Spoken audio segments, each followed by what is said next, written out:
first thing to remember is to forget monthly plans. They're overpriced, and the perks meet the needs more of local New Zealand residents and not necessarily visiting backpackers. What good is a year free of Netflix to a backpacker who's only going to be visiting for a couple of weeks? Instead, what you need to do is look at prepaid plans. In my experience, Warehouse Mobile and Skinny offer the most competitive rates. The focus of this video will be with my current provider, Warehouse Mobile, has been offering me for the past 6 months.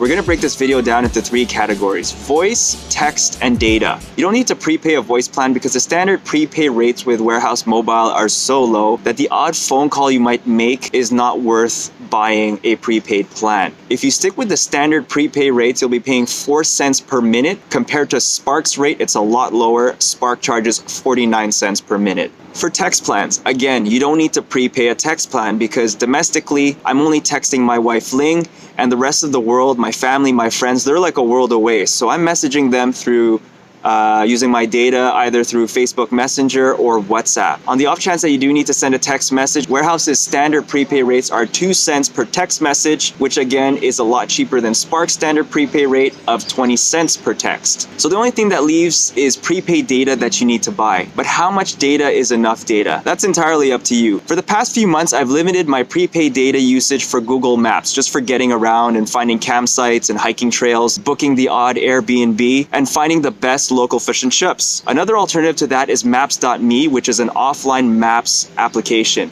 I think every backpacker should have this app, not because it's going to save you data, but mainly because you're going to find yourself in a situation where there is no cellular reach and Google Maps won't be functioning, so you'll have a backup for that. Using data for only these things, I've been getting by with 1.25 gigs per month, which is $8 with Warehouse. Occasionally, I do go over that 1.25 gigs, so in that case, I'll just top up another 1.25. Limiting my use to the low data fogging apps I've mentioned before, I've never spent more than $16 a month on data. I've heard some criticism about Warehouse Mobile having a limited network. I've been all over New Zealand from the north to the south, and I've noticed this only in the rural areas of New Zealand. And then again, my wife was with Spark and she had the same difficulties.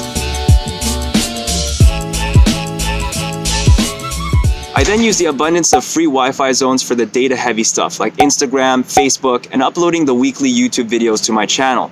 The bottom line is, if you're on a backpacker's budget, you shouldn't be buying data to stream. Save the streaming for Wi-Fi zones, which leads to the next part. When it comes to fast free Wi-Fi, I've got 2 life-saving solutions: city libraries and local university/college libraries.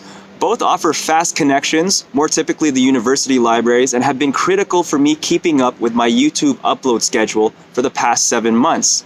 Other alternative Wi-Fi zones include iSites, which are tourist information sites located in virtually every New Zealand town, McDonald's, Starbucks, and BNZ, which is Bank of New Zealand. I discovered this completely by accident. I was walking down the street and I was scanning for a free Wi-Fi signal, and I noticed that I kept connecting to a BNZ connection.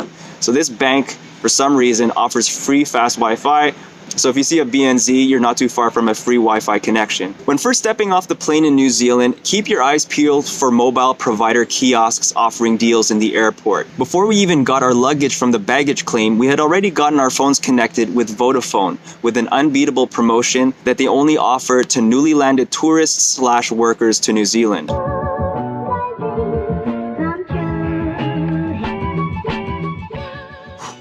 right, it's getting pretty hot out here. It's actually winter right now in New Zealand. It's cold overnight in the early morning, but during the day once the sun comes out, it's pretty nice and toasty. All right, and my last final tip is that if you see a competitor offering a good deal, take it. Back in Canada, switching providers is a pain in the royal ass, but not in New Zealand for some reason. Switching providers and carrying your number over is as simple as getting a new SIM card, putting the SIM card into your phone, logging into your online profile, importing your old number over, which gets done within a couple minutes, and this can all be done directly with your phone. If it looks like I'm reading the script, it's because I am. I'm terrible when it comes to memorizing stuff. So I hope this video helps you guys and anyone that's backpacking or planning a backpacking trip in New Zealand. Your data plan is such an important tool when navigating this great little country, so might as well get the most mileage from your New Zealand dollar.